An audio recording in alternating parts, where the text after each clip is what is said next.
Bem, Claro. quem sofre mais em fim de relacionamento? Eu acho que não tem competição de quem sofre mais. Acho que o sofrimento é particular, intransferível.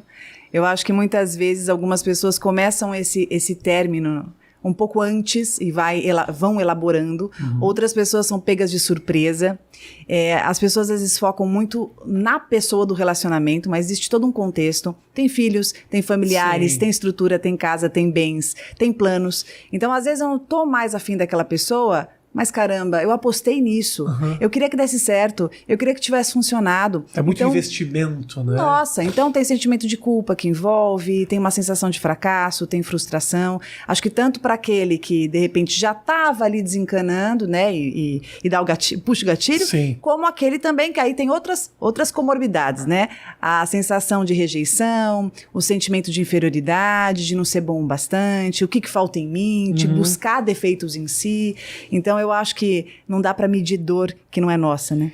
É muito difícil, né? Pelo menos assim, vou te falar pessoalmente, no final das minhas relações, eu fico fragilizadaço, assim, sabe? De um jeito. Aliás, todas as vezes que eu busquei terapia na minha vida foi pra tratar disso, assim, pra não encher o saco dos amigos, né? Porque se você vira um negócio que qualquer coisa, o cara só fala disso, o cara só fala, pelo menos você escolhe uma pessoa pra falar, eu vou despejar todos os meus problemas em você. Vou ser chato, vou pagar pra ser chato, basicamente. Mas existe alguma chave ou alguma dica para quem nesse momento, por exemplo, está saindo de um relacionamento, qual é a melhor maneira dessa pessoa se fortalecer e levantar a cabeça? Eu acho que é não se cobrar. Términos doem. E faz parte um processo de luto, uma elaboração. Então, todos os sentimentos pertinentes você vai ter que passar. Então, eu vejo que a sociedade se incomoda muito, né? Ai, não chora. Você é uma mulher tão bonita, você é um cara tão legal, você vai encontrar uma pessoa incrível. E às vezes a última coisa que você quer naquele momento é encontrar alguém incrível. Você quer se encontrar, você quer se refazer. Então, viver tua raiva, tua tristeza, sua dor, suas negociações internas, tentativa de voltar, acha que vai voltar, que dá certo, acredita, tenta. Né, de voltar. Eu acho que é um momento de, assim, respeite os seus sentimentos. Quanto mais você quiser abafar, sentimento é um troço complicado. Quanto mais você quer fugir dele, mais ele te cerca. Então, viva as emoções que estiverem aí, manifestas, latentes em você, se permita, e aí depois, aí você vê o que dá. Tá mais fortalecido, vai conhecer alguém. Não quero conhecer, quero fazer uma viagem, quero ficar comigo mesmo, decidi que, caramba, quero ficar um tempo aí, quero um ano sabático. Se respeite e permita viver as emoções. Quando você fala... Faça o que te dá na telha, basicamente, né? Pra te deixar feliz. Isso inclui tentar voltar com a pessoa também? Eu acho que se você... As pessoas às vezes me procuram, e como você falou, quando termina, né? Faz parte mesmo. O homem também é muito assim. Porque o homem ele precisa estar sangrando, né? Pra ele vir. Tudo bem. E dali começa-se uma história muito legal terapêutica, né? Porque aí cara, descobre que tem uma série de outras questões. Exatamente. A caixa de Pandora, né? Ele vai entendendo assim, caramba... isso tá na frente, mas tem muita coisa por trás disso, e eu vou te confessar, os meus processos com o homem, eu sinto que tem uma profundidade, porque com o homem é muito cru no aspecto do se permitir aprofundar nos sentimentos, na grande maioria. Quando ele começa, ele faz um processo assim maravilhoso, e é muito bom para ele, né? E aí eu percebo que, às vezes, tem uma questão assim, caramba, eu quero voltar porque eu sinto que tem jeito, eu ainda gosto, tal. Eu sou a primeira que fala assim, tenta, vai lá, você não acha? Eu acho que na vida, enquanto você não tá certo daquele caminho que você vai tomar, tenta, o que vai acontecer? Pode acontecer que não dê, pode acontecer que dê certo, por que não? Então, eu sou a favor de você respeitar as suas emoções e também entender os seus limites. Tem pessoas que insistem e teimam. Estão lá sempre pela 20ª vez. Aí eu já entendo que é um processo crônico ali, de não aceitação. Mas de repente você terminou e você quer tentar uma vez, porque mudou, porque eu vi que essa atitude está diferente, por que não? É meio, como eu posso dizer... É muito ruim você ficar com essa impressão de que algo poderia ter sido feito, né? De ficar, tipo, pensando, se eu tivesse investido ali, se eu tivesse voltado, se eu tivesse mostrado que me arrependi. Tem muito orgulho envolvido também, né? Eu me lembro que eu fiz uma terapia uma vez que eu tava mal. Só que eu tava começando a me reerguer no final da relação. E eu cheguei pra minha terapeuta e falei, eu tô começando a me sentir melhor. E ela me falou, por que você não tenta voltar? Ela falou? Ela falou. Eu fiquei puto, levantei, nunca mais voltei no terapia. Falei, porra, agora que eu tô me sentindo bem, Matheus, a mulher vem falar pra eu voltar, cara. Não, tem vezes que não tem vezes que já era. Quando você começa a respirar assim, né? Bom, eu prefiro acreditar que ela tava te testando um pouco. Eu acho que era um pouco. Quando eu falei isso, ela realmente falou, não, só queria saber até que ponto você realmente estava disposto, se não bastava um clique, porque um clique aqui é um clique de noite, você pensando no assunto, daqui a pouco você tá mudando de ideia também. E também mudar de ideia também não é um problema, né? É que quando você me falou, me veio também as sabotagens da vida. Os boicotes que a gente faz. Às vezes a gente tá, assim, suando a camisa para sair de uma relação disfuncional. Uma relação complicada que coloca a gente para baixo. E aí quando a gente tá conseguindo realmente, assim, se reerguer, foi o exemplo que você deu, às vezes uma puxadinha de tapete, um veneninho no próprio leite a gente coloca, porque o ser humano ele tem uma dificuldade muito grande de sair da zona conhecida, dos lugares que ele já entendeu, que se identifica. Então, é muito interessante, até para quem está nos escutando, pensar, eu quero voltar para esse lugar porque me faz bem, ou eu volto para esse lugar porque é o que eu acredito que mereço. Isso é importante. Como é que é? Vamos lá. Qual é a diferença entre um e o outro? O primeiro porque me faz bem, do tipo, realmente me completa. Sim. Ou porque eu tenho que estar ali. E é isso que faz as relações muitas vezes se estenderem, relações que já acabaram, né? Rafa, você já viu pessoas que estão em relacionamentos, às vezes colegas, amigos tal, que você vê, ou às vezes pessoas que você segue, que você vê que é uma relação que não é legal. A pessoa tá sempre sofrendo, tem muita discussão, tem incompatibilidade, tem sofrimento e tal, mas vira e mexe, a pessoa volta e volta e volta. Você olha de fora e fala assim, caramba, por que esse casal de novo, né? Já viu que dói, já viu que machuca e tal. Essa incompatibilidade, que muitas vezes é do casal, né? Às vezes são até duas pessoas legais, mas entre elas parece que dá um curto-circuito. Sim. Mas não larga o osso. Por quê? Porque existe também uma crença internalizada de merecimento. E o amor, ele está internalizado de um jeito tão disforme, de um jeito tão deficitário, que a pessoa, ela entende que é aquilo que ela aguenta, que é aquilo que ela suporta e que é aquilo que ela mereça. Então, quando ela sai de uma relação dessa, ela tem também abstinência, né? Que a gente tem de droga, então assim, ela tem uma abstinência. Ela sente uma espécie de falta que ela confunde até com saudade. Eu falo que saudade a gente tem de coisa boa. Coisa ruim não é saudade, é abstinência. E aí muitas pessoas voltam para essa relação, mas não porque a relação é boa, porque a relação faz bem, porque é construtiva, mas porque entende que é aquilo que merece. É mais ou menos assim, ali é a minha morada, ali é o meu habitat. Então, enquanto os espaços afetivos que eu tiver dentro de mim, eles convergirem com aquilo, eu continuo. Por isso que eu falo que o problema nunca é o outro. Sempre são os espaços que eu tenho dentro de mim. Por isso que dá-lhe trabalhar os recursos emocionais que a gente tem. É muito difícil, né, você entender que o fracasso daquilo tudo pode ser a maneira que você lida com as questões, né? É mais fácil apontar para o... Quando os relacionamentos acabam, muitas vezes rola isso. Parece que na visão dele e dos amigos, por exemplo, essa mulher não era legal... Na visão dela e das amigas, esse cara não era legal. O que tá acontecendo aí? Perspectivas, né? A perspectiva. Sabe a história da ilha? Que muitas vezes eu tenho que sair da ilha para enxergá-la completamente, o tamanho que ela tem.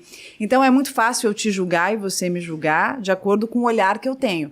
Por isso que eu falo que enquanto a gente ficar culpando alguém, a gente não sai do lugar. Sim. Então tem um alívio imediato. Ah, ele era isso, que raiva, que não prestava, tal. Tá bom, pode até ser que não prestava, mas se eu não consertar algumas coisas aqui dentro, eu vou ficar trocando 6 por meia dúzia minha vida inteira. Eu tenho certeza que tem muita gente que está nos escutando e que fica pulando de galho em galho e aí começa a colocar a culpa em Deus, no karma, no dedo podre. Ah, sei lá, não sei porque isso acontece comigo, Deus me esqueceu e tal. Quando, na verdade, precisa se reconfigurar aqui dentro os recursos. Por isso que eu falo muito do merecimento. O merecimento está muito interligado com aquilo que eu acredito que caiba na minha vida. Perfeito. Para eu estar num relacionamento estável, gostoso, saudável, eu tenho que me trabalhar bastante. A gente, você sente nos teus atendimentos, nas suas conversas, que a gente idealiza muito os relacionamentos, Pamela? Ainda mais no mundo de hoje. No mundo de hoje, a gente estava conversando antes aqui, em que tudo é tão descartado e que tudo é... Eu coloco lá a vida perfeita, filtros, 5 pessoas... cheio de filtros. E a vida é perfeita, e a vida é linda. Olha lá a vida do outro. O problema sou eu, né? Porque a minha vida não é assim. Claro. Então a gente idealiza muito e, inclusive, desvaloriza muito aquilo que se tem. Tanto que nos aplicativos de relacionamento, a maior queixa das pessoas que usam os aplicativos é: caramba, eu me sinto descartável. Porque fulano começa a falar comigo com mais 1 milhão e daqui a pouco não responde, me abandona, eu fico lá, você entendeu? Então sai comigo, não me liga no dia seguinte. Porque eu acho que tem o aplicativo de relacionamento um exemplo bom, que as pessoas elas têm uma ilusão que elas sempre vão encontrar alguém melhor. Então começa a conversar com muito disponível, né? Tá na mão, tá no mesmo lugar que você liga e vê a internet, tem a possibilidade de você ter um relacionamento melhor que o seu a princípio, ou pelo menos idealizar que tem algo melhor aqui a qualquer momento. É difícil. Mas você sabe qual é a ilusão desse lance? É que a pessoa ela acha que ela sempre vai encontrar alguém melhor pela quantidade, mas ela esquece que não se trata de encontrar alguém melhor, mas a construção que se faz junto. Então, quando eu sei o que eu quero, no sentido do que cabe para mim, dos meus princípios, dos meus valores, do meu objetivo, eu já tenho um foco diferente quando eu faço essa triagem, né? Eu já não vou ficar dando tanto espaço para pessoas que eu perceba que, de repente, naquele momento, não vibram com aquilo que eu quero. Eu entendo. Aí eu fico mais seletivo. Claro. E eu construo mais. Desculpa te interromper. Imagina. Mas eu acho que isso pro homem é diferente. O homem é diferente. O homem é diferente porque o homem vê a imagem, ele passa pro lado e é um outro universo que nasceu. Ele não pensa será que eu vou encaixar? Será que essa pessoa é ideal para mim? Será que nós vamos construir uma família? Ele pensa, nossa, que abdômen top. É isso. E aí fica duro pro cara, entendeu? Mas eu vou te contar uma coisa. Esse mesmo cara que olha e fala isso, mais tarde ele sente um vazio que ele não consegue entender da onde. Então eu concordo com você que tem uma cultura que favorece esse movimento, e a grande maioria é assim, muito visual, né? A mulher ela é mais sensorial, o homem ele é mais visual, a mulher ela sente, ela é mais sentimental, ela é mais emoção. Quer se sentir Sim, amada. Ela quer escutar, ela quer receber, mas um pouquinho mais pra frente... Esse mesmo homem que ele fica mais superficial, ele cai nessa carência, não por acaso a gente tem a depressão masculina crescendo cada vez mais. Não por acaso, a gente tem a depressão não pega só a mulher não, né? A depressão acontece para todos nós e ela tá num nível assim, o mal do século. Então sim, a gente está com um buraco de carência muito grande, até justamente por essa postura muito visual, essa postura muito superficial, essa liquidez, né? Sim, porque no fim, homens e mulheres vão cair no mesmo lugar, na falta do ser humano, porque o ser humano ele quer pertencer, ele quer ser amado, ele quer se sentir visto. Então, concordo que é um primeiro momento, mas depois, tanto que a maturidade emocional faz esse mesmo cara que fez isso aqui, ele começa a questionar. Depois ele fala, não, acho que tanto que eu escuto muito meus pacientes homens assim, Pamela, cansei. É muito que eu escuto. Cansei de ficar pegando um monte, a verdade é essa, cansei de ficar pegando um monte de mulher. Eu quero uma pessoa legal, quando ele tem a intenção, porque, gente, de repente quer curtir, tá tudo certo. Mas até chega uma hora que assim, caramba, eu quero construir alguma coisa, e não tô nem dizendo família e margarina, tô querendo dizer assim, aquela calmaria da estabilidade, da construção, do ter alguém essa ali vida junto. cansa, não tenha dúvida. Uma hora você fala, o que tem mais aqui? Mas você só consegue encontrar uma outra pessoa que é compatível a você, fazer um relacionamento, como eu sei que você tem um relacionamento mais sólido e consistente, quando você também já estava reconstruído aqui dentro. Senão você não consegue dar lugar para alguém legal, entendeu? Normalmente você daria lugar para uma pessoa mais vazia, concordo. Né? Uma pessoa mais superficial. Eu só ia contar um exemplo bom de um paciente meu que ele saía direto com um monte de gente, sei o quê, tinha 3 celulares e aquela coisa. E um dia ele me manda uma mensagem dizendo assim, só quero te contar que eu tô aqui numa festa, mulher pra tudo que é lado, uma festa maravilhosa, um monte de gente legal, e eu me sinto a pessoa mais sozinha do mundo. E eu acho que é isso. Acho que não importa muito você ter todas as beldades e tá pegando geral, acho que o mais importante é assim, o que te toca, né? O que te nutre, aonde realmente você está e com quem você está e como você está. O que faz sentido para você? Quais as escolhas que você faz? Os relacionamentos, eles são muito mais interessantes do que as transas. Eu, particularmente, acho isso. Eu acho muito mais... É tão legal conhecer alguém, gostar de alguém, mesmo que seja durante não tanto tempo. Relacionamentos As pessoas quando se conhecem, ficam durante, sei lá, 2 meses, 3 meses, aí fala, não dá certo, mas conhecer alguém na sua plenitude, assim, é tão interessante saber quem é, da onde veio. Essa coisa meio descartável é muito louca. Porque assim, isso que você está falando é assim, existe o sexo, pela questão física, visceral, carnal, né? Que o ser humano também gosta disso, que é o sexo pelo sexo, mas tem também a construção e a sensação do pertencimento e do desejo não só pelo corpo, mas pela história, pelas histórias que se entrelaçam, pela conexão que acontece no invisível, aquela conversa que ela amplia, né? Eu falo que é quando você entra naquele túnel profundo com a pessoa, e assim, e o sexo ele entra como algo a mais, e não só isso, né? Que são as relações mais profundas, que são as relações que nos envolvem muito mais. E a gente tem como buscar essas relações mais profundas ou elas simplesmente acontecem? Existem pessoas que não aguentam essas relações mais profundas. Existem pessoas que não conseguem se aprofundar em si mesmas. A gente fala muito que o problema está no outro, mas as pessoas que não se conhecem muito bem, pessoas, por exemplo, que viveram traumas, pessoas que tiveram essa internalização do amor complicada, questões com pai, com mãe, normalmente elas tendem a relações mais superficiais com outras desculpas, né? Eu gosto de ser solteiro mesmo, porque pra mim é assim, porque eu curto essa vida e tal, mas na verdade, tem quem goste.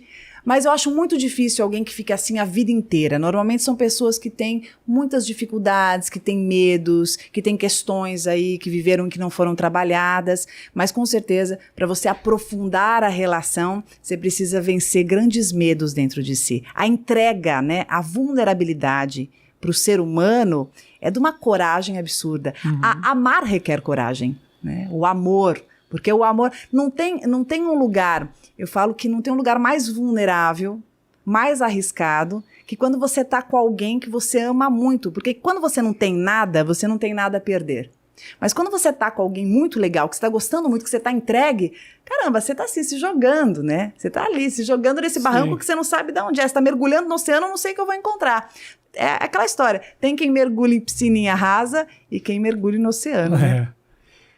Você consegue, existe alguma pesquisa ou estudo, você tem como estabelecer o que é uma paixão e o que é um amor verdadeiro? Ou essas coisas, uma leva a outra? Uma pode levar a outra e uma pode embargar a outra.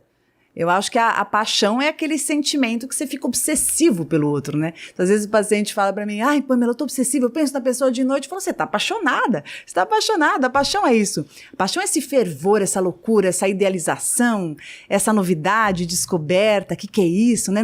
É aquela descoberta que você vai sentindo coisas que você não controla, né? Às vezes você tá transpirando com a pessoa, você fala, como assim? Aquela química que você não consegue entender, esse invisível que conversa, né? Isso que muitas vezes você quer se apaixonar por uma pessoa e você não consegue se apaixonar, porque fulano apresentou que é tão legal e tão bacana. Caramba, mas eu não sinto, acho até bonitão, mas não vem. Então a paixão é esse sentimento gigante, quente, esse fogo. E aí, normalmente, ela vai passando, tem estudos que falam que a paixão vai durar uns 2 anos. Isso é estudo que eu já vi, mas eu particularmente, até 2 anos. Mas eu particularmente acho que isso vai depender muito. Às vezes vai durar menos, às vezes vai durar um pouquinho mais. Mas respondendo a sua pergunta, tem estudos que falam isso.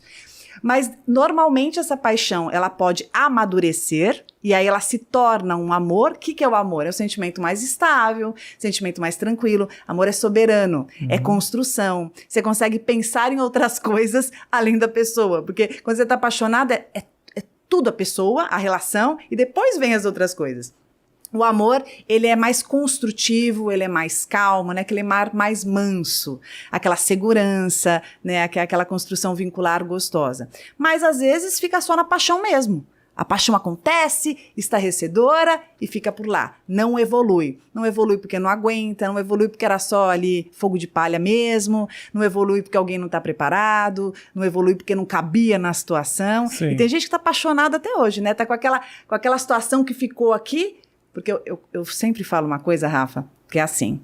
Como são perfeitos os relacionamentos que não vivemos por completo. Sim. Porque Você não fica teve a eternamente frustração. com a ficção, né? Você carrega a ficção pra sempre, né? Não teve a frustração, você não teve aquela convivência, você não sofreu aqueles perrengues, ficou só no que poderia ter sido daquilo que não foi. E às vezes esses aí acabaram por algum sinal de que realmente, olha, que você não notou que pro futuro ia dar cagada também. Ou às vezes aconteceu alguma coisa, a pessoa viajou, foi para outro país, ou então voltou pro ex, e aí fica, ai, a gente, uma coisa incrível nos dois, e ai, só não aconteceu por isso, mas teria sido maravilhoso, a gente teria feito isso e aquilo. Quantas pessoas carregam essa ilusão, né? Ficam ali nesse imaginário. Os homens e as mulheres, eles lidam diferente com a paixão? Olha, eu particularmente acho que tem homem apaixonado que vive aquilo muito mais forte do que a mulher apaixonada. Eu acho que vai variar de pessoa para pessoa. Vai depender muito também das experiências que essa pessoa já passou.